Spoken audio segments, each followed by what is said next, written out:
Hoje eu quero trazer apenas 2 versículos da palavra e eu quero pensar sobre o tema A Minha Graça Te Basta. É sobre isso que eu quero pensar convosco, mediante o texto que vamos ler aqui juntos de 2 Coríntios, capítulo 12, versículo 9. 2 Coríntios, capítulo 12, o versículo 9, nós vamos ler esse texto, que é o texto-chave para nossa meditação nessa noite. Então ele me disse: a minha graça te basta, porque o poder se aperfeiçoa na fraqueza. De boa vontade, pois, mais me gloriarei nas fraquezas, para que sobre mim repouse o poder de Cristo. Amém? Vamos ler juntos? Então ele me disse: a minha graça te basta, porque o poder se aperfeiçoa na fraqueza. De boa vontade, pois, mais me gloriarei nas fraquezas, para que sobre mim repouse o poder de Cristo. Senhor, nós oramos pedindo que o Senhor fale conosco, Pai, que o Teu Espírito Santo ministre sobre nós através desse texto que acabamos de ler, dê clareza para cada um, que nós não venhamos perder aquilo que Tens para nós, Pai. Dá a capacidade para que eu comunique e a capacidade para que cada um receba a Tua palavra, que nada impeça. Eu oro em nome de Jesus, no poder e na autoridade do Senhor, pedindo que nada impeça a palavra do Senhor de ser recebida, Pai. Por isso, Teu Espírito Santo traga o toque em cada um de nós. E nós venhamos estar recebendo e cumprindo Teu propósito nessa manhã, nessa noite, Pai, em nome de Jesus. Amém. Nós pensamos sobre a grande comissão no último domingo. Pensamos na grande comissão e a primeira coisa que nós pudemos ler no texto de Mateus 28, verso 18, nós vemos que toda autoridade foi dada ao nosso Senhor. Coloca lá para nós, eu não passei para você, mas só para relembrar aqui os irmãos, eu quero usar apenas dois textos, mas eu quero só relembrar aqui para você, só nessa introdução.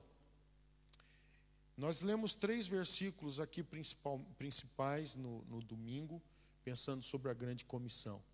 E Jesus, aproximando, falou-lhes dizendo: toda autoridade me foi dada no céu e na terra. O princípio é claro, a autoridade foi dada.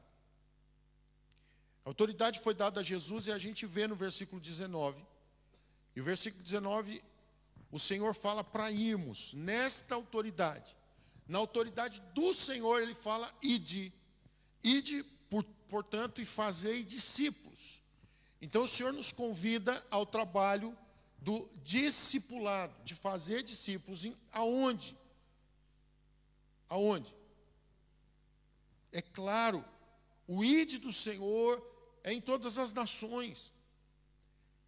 O ide tem que ser para todos os lugares. O propósito é claro: fazer discípulos de todas as nações.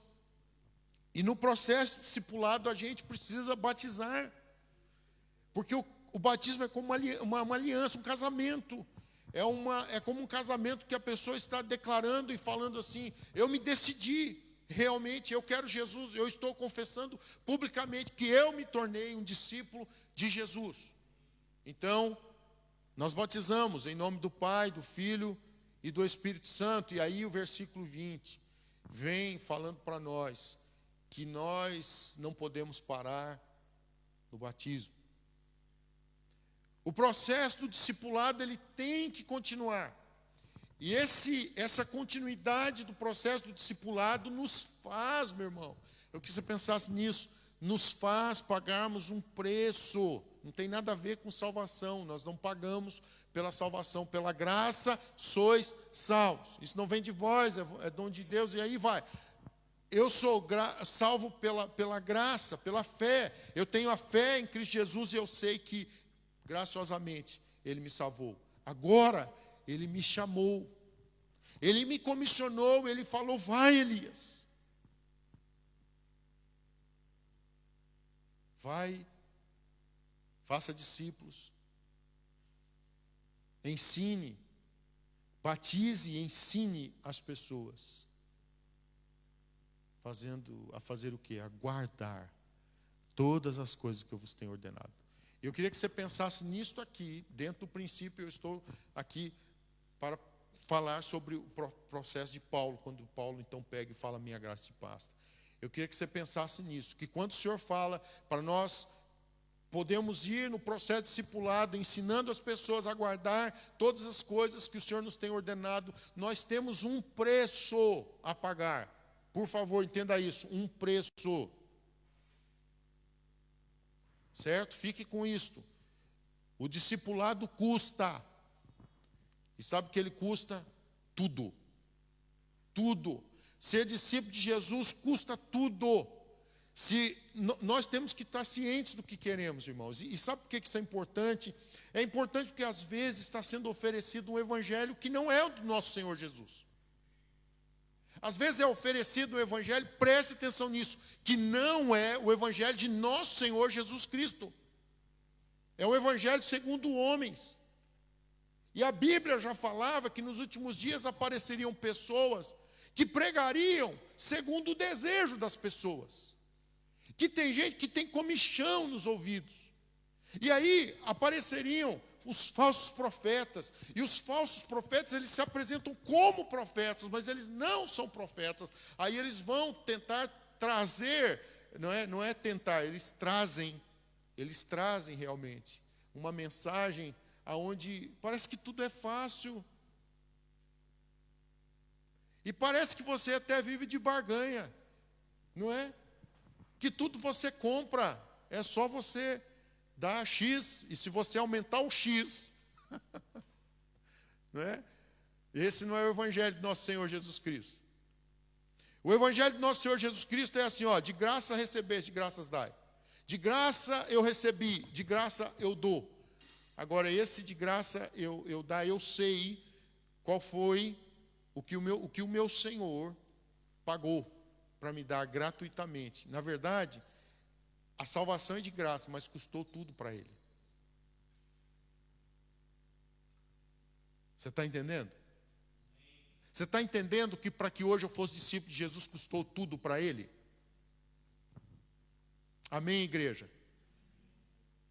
Ele foi até o último suspiro. Então, é preciso eu compreender isso. Há um preço a pagar. Esse de graça eu recebi e de graça eu dou. Eu dou de graça, certo? Mas tem um custo para eu dar. Eu vou dar de graça, mas tem um custo. Por favor, pense nisto. Mas pense nisso não como um peso. Você não me vê eu pregar o evangelho cansado, fatigado. Irmãos, eu cheguei de um monte de viagens e já vou para outras. Sinceramente, hoje eu estava pensando nessa palavra, pensando em Paulo. Eu comecei a chorar, pensando que hoje eu vou de avião. Rapidamente eu chego, por exemplo, lá no Chipre. Parece que demora, né? Que é o dia inteiro.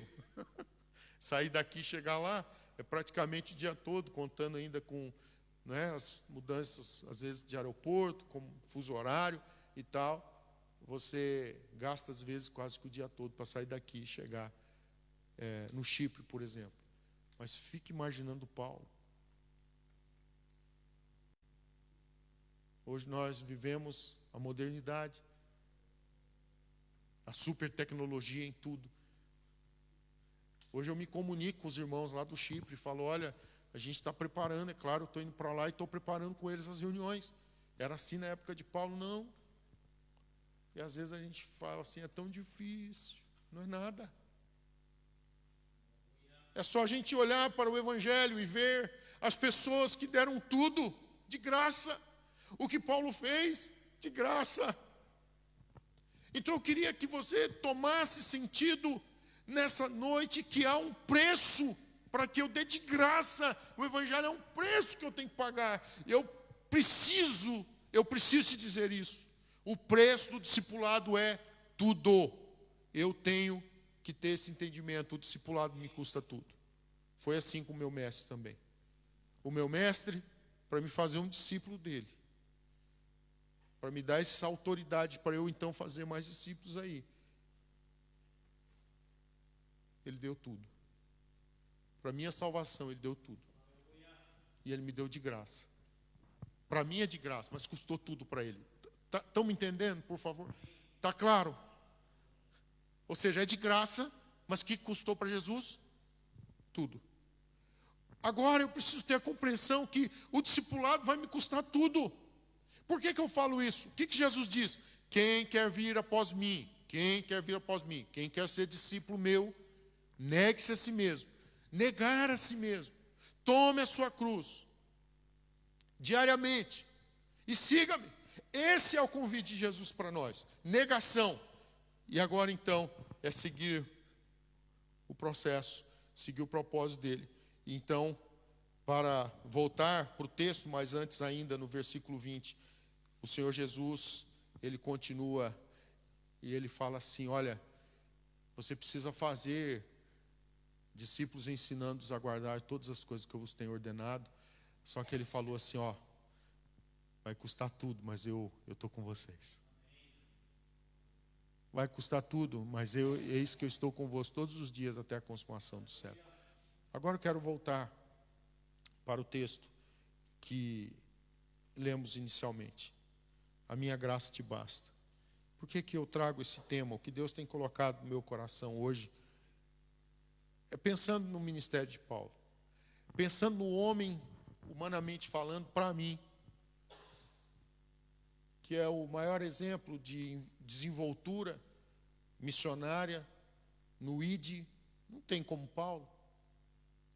A desenvoltura desse homem, o que esse homem fez, as viagens missionárias que esse homem fez, trazendo o evangelho, por exemplo, aqui para a Europa, a forma como Paulo se moveu.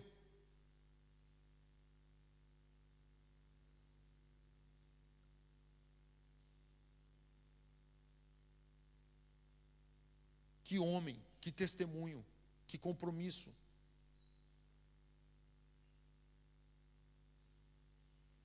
Eu quero te chamar a atenção que muitas vezes a gente faz alguma coisa e já fica esperando que Deus faça assim coisas incríveis para nós e a gente não tenha problema, e a gente não tenha mais dificuldade, porque eu entreguei o dízimo, pastor. A Bíblia não fala que o Senhor vai repreender o devorador? Pois é, Ele vai repreender o devorador. Mas se você está buscando a vontade de Deus, que é boa, perfeita e agradável, você tem que ter um entendimento, eu tenho que ter um entendimento que a vontade de Deus, que é boa, perfeita e agradável, não é aquilo que eu acho que é. Não vou ter problemas, problema zero. Não foi isso que o meu mestre falou. O meu Senhor, Ele disse assim, Elias, no mundo você vai ter aflição, Elias. Só que lembre que eu vou estar com você todos os dias. Elias, no mundo você vai ter aflição, mas tem bom ânimo, Elias. Eu venci o mundo, eu vou estar com você. Não esquenta não. Você só tem que seguir. Você tem que me seguir. Você só tem que continuar. Você não pode parar. E aí eu vejo um apóstolo Paulo, então, que é um homem das maiores revelações de Deus, um homem que tem revelações incríveis de Deus. Que de repente, nesse contexto aqui do versículo 9, ele começa a ter experiências ruins.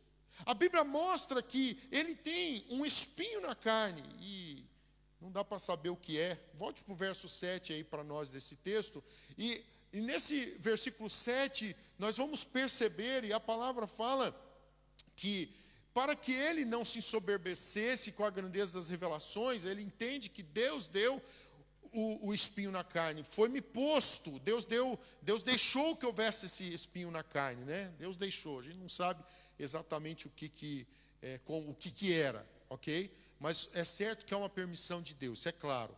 E a certeza de Paulo é que eram tantas revelações, eram tantas as visões, foi o homem que mais escreveu As revelações de Deus que temos aqui descritas na Bíblia Sagrada, na Nova Aliança, no Novo Testamento.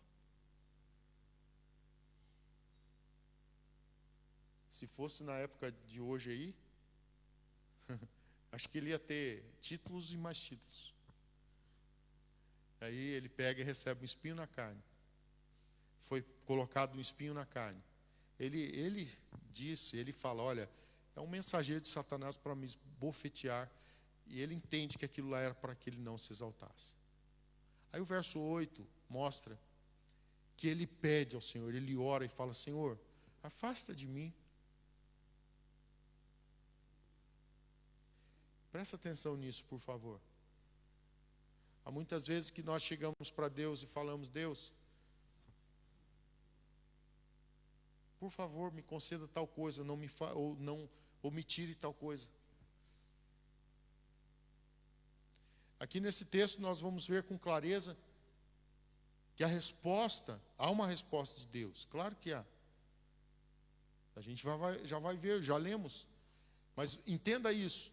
3 vezes ele pede ao Senhor para que o Senhor afaste o espinho na carne dele.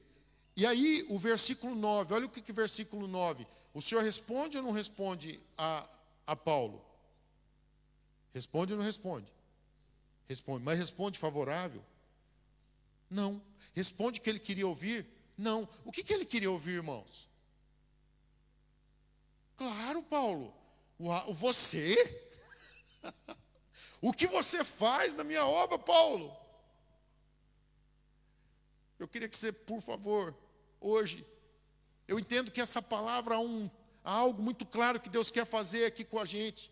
É tirar de nós os nossos eus, sabe? Aquela coisa que diz, porque eu faço isso, porque eu faço aquilo, então eu tenho direito a isso, aquilo outro, então, porque eu. Entenda uma coisa, irmãos. A graça de nós compartilharmos o Evangelho é uma coisa tão linda, que a gente precisa ter a compreensão que não importa o que eu passe, eu preciso continuar sendo uma testemunha do Senhor Jesus, não importa o que me aconteça. E não é porque eu estou com, 25 anos de ministério. Você está entendendo? Na verdade, o que a gente precisa chegar é simplesmente dizer, Senhor, muito obrigado pela tua graça. O que está fazendo eu chegar até aqui, nesse momento, é a tua graça. É graça, irmãos. Então, Paulo, talvez a expectativa era não só que o Senhor fosse positivo, a resposta dele, mas que o Senhor dissesse assim, Paulo, você é um fenômeno. Você é fenomenal, Paulo. E aí, o Senhor, então, diz para ele assim, Paulo, para que as contas fiquem certas da melhor forma possível, a minha graça te basta. Porque o meu poder, Paulo, ele vai se aperfeiçoar nessa fraqueza que você sente com esse espinho na carne. Eu não sei se você está entendendo como eu entendi essa palavra. Para mim foi muito claro. Temos uma grande comissão para cumprir. Eu não posso deixar que nada me tire o foco de cumprir a grande comissão. Eu não posso deixar que nenhum problema, nenhuma dificuldade me tire do foco de agradar ao meu Senhor. Eu tenho que ter o entendimento de que o meu Senhor já me concedeu graça para que eu continue. Deixa eu lhe dizer, meu irmão, minha irmã, a graça será suficiente. A graça Ele já te concedeu. Nós estamos aqui pela graça. Você entende isso? O que te faz estar aqui hoje, o que me faz estar aqui hoje, é a graça dEle. É a graça dEle, é a graça do Senhor que me faz estar aqui hoje. Se eu estou aqui é por graça. Eu sempre penso que é a graça do Senhor. É a graça do Senhor que me faz persistir, prosseguir na caminhada.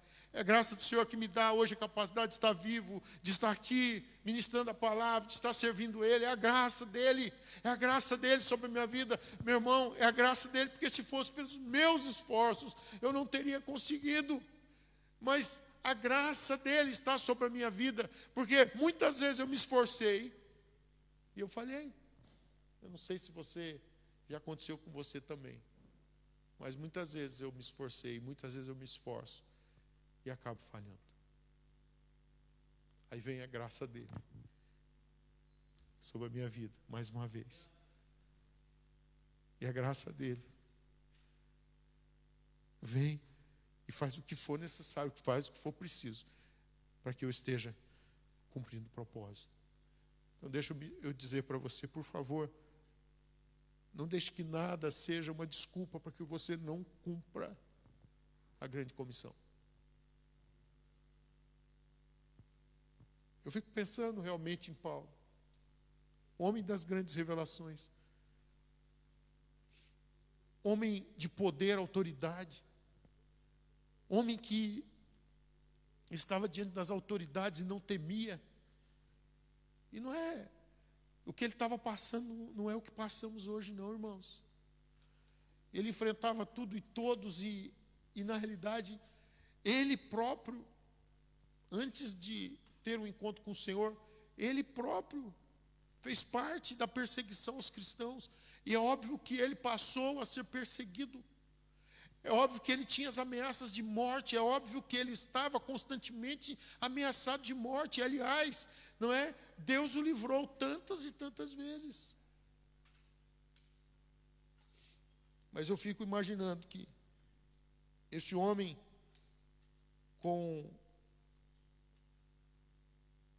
se fôssemos pensar aqui no currículo dele, do que Paulo fez, ele poderia chegar e dizer, olha, mas eu fiz isso. Aí o Senhor fala assim, minha graça te basta, Paulo.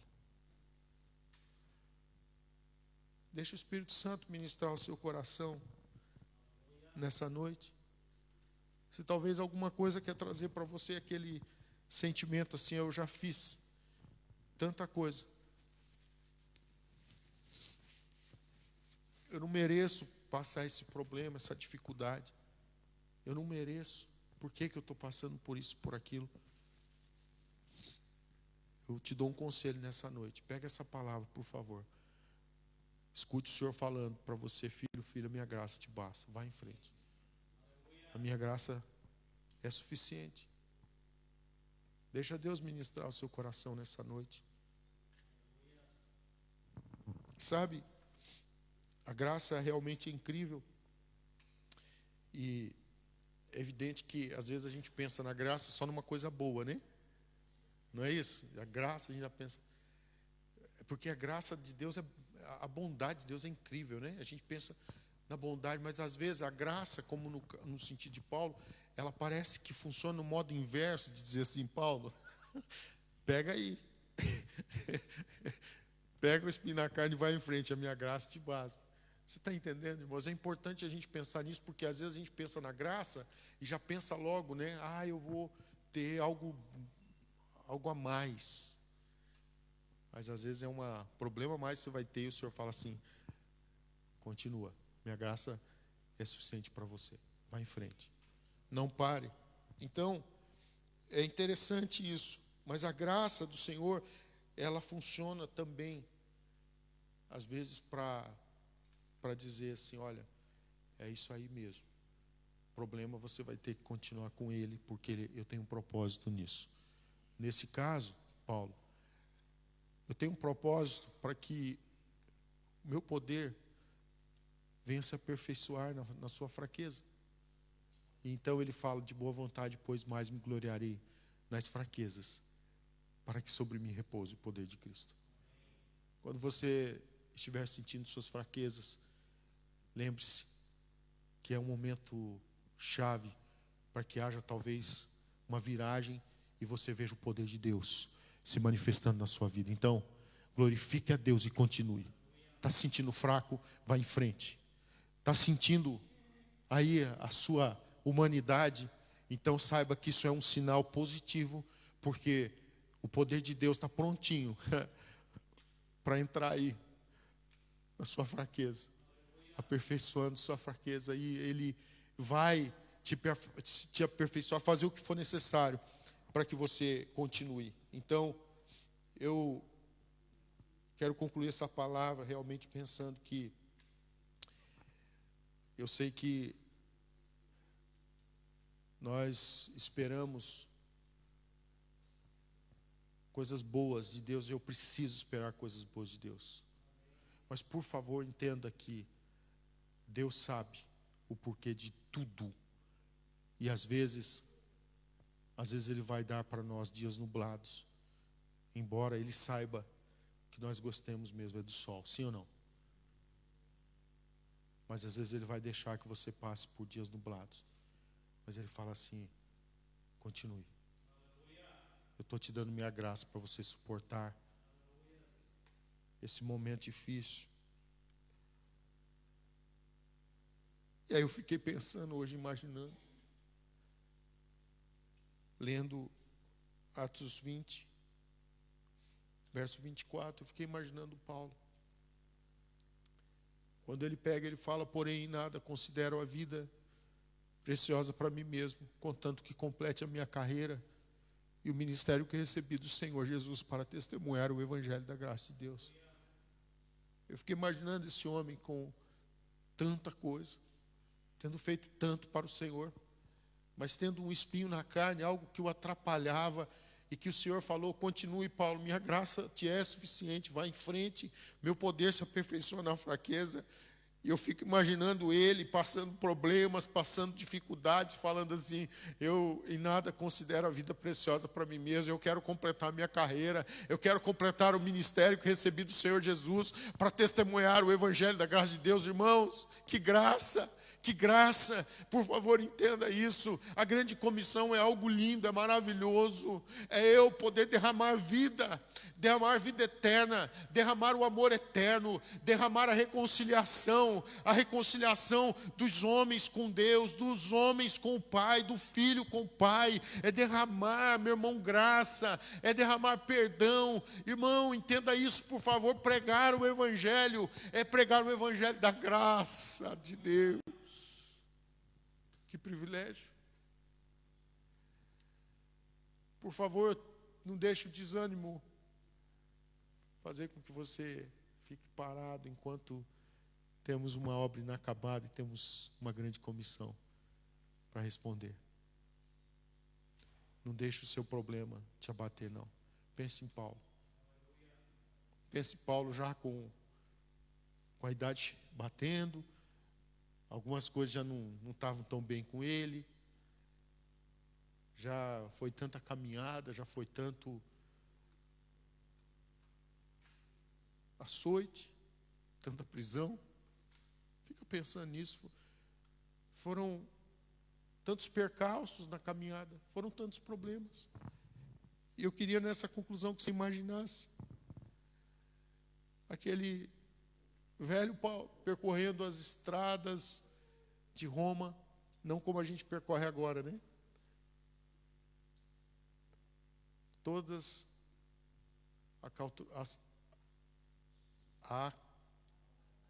acaltroadas, aqui é acaltroadas. As estradas todas acaltroadas. Naquela época era tudo empoeiradas. E aquele velho Paulo continua. Eu não considero a minha vida preciosa para mim mesmo, eu vou continuar. Fico imaginando aquele homem indo nas suas viagens missionárias, naqueles barcos, navios, que não são como hoje, naquelas embarcações frágeis, e ele continua. Fico imaginando ele sendo insultado pelos próprios da sua terra e pelos que não eram da sua terra. Fico imaginando. E aí esse homem, ele ouve do Senhor: Paulo, minha graça te basta, continua. Eu não sei quanto a você, mas pensando nisto, me enche de gozo saber que temos uma caminhada para continuar. E está muito mais fácil agora do que estava para Paulo. Está difícil? Minha graça te basta, Elias. Minha graça te basta, Márcio, Elsa. Minha graça te basta, Lourdes. A minha graça te basta. Laura, escute o Senhor falando com vocês nessa noite. Queria te convidar a ficar em pé nesse momento.